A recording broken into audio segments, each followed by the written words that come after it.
Persatuan Supir dan Pengusaha Batubara Wilayah Lahat, Pagar Alam, Muara Enim, Prabu Muli, Palembang mendatangi kantor Gubernur Sumsel dengan melakukan konvoi truk batubara, menuntut aparat pemerintah memberantas aksi premanisme yang melakukan pemerasan dan pungli terhadap supir truk yang melintas di Jalan Lingkar Kota Prabu Muli.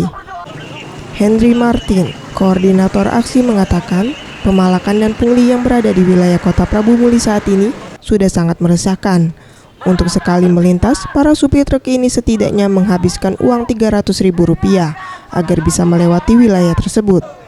Menurutnya, hal ini dilakukan oleh masyarakat Prabu Muli sendiri, yang diduga ada oknum yang bermain di wilayah Prabu Muli untuk meminta pungli.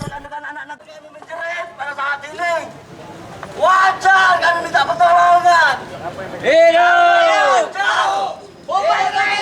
Polisian dan pihak Dishub untuk bisa jalan kota itu mereka mengadakan selebaran gelap yang mengatasnamakan Dishub untuk dialihkan lagi ke jalan lingkar gitu.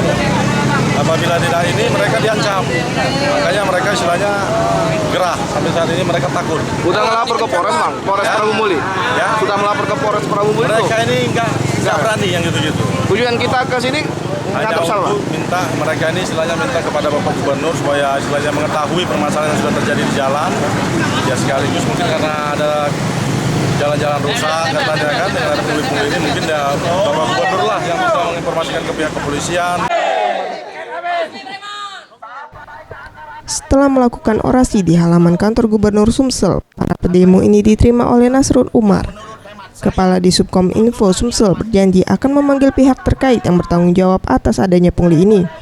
Salah satunya memanggil Disub Prabu Muli untuk melakukan rapat koordinasi terhadap tuntutan pendemo. Sekali lagi sabar, kita carikan jalan keluar. Kalau dilakukan oleh oknum Dinas Perhubungan Prabu Muli, apa yang dilakukan? Disub Prabu Muli adalah Dinas Otonom Pemerintah Kota Prabu Muli. Tentu akan ada terjadi koordinasi pada tingkat kepala daerah dan akan diberikan solusi untuk itu. Apakah sesuai dengan ketentuan dan peraturan yang berlaku. Saya akan lakukan di sini tak boleh buka. Farel Di Satria, Septian Rizky, Sriwijaya TV.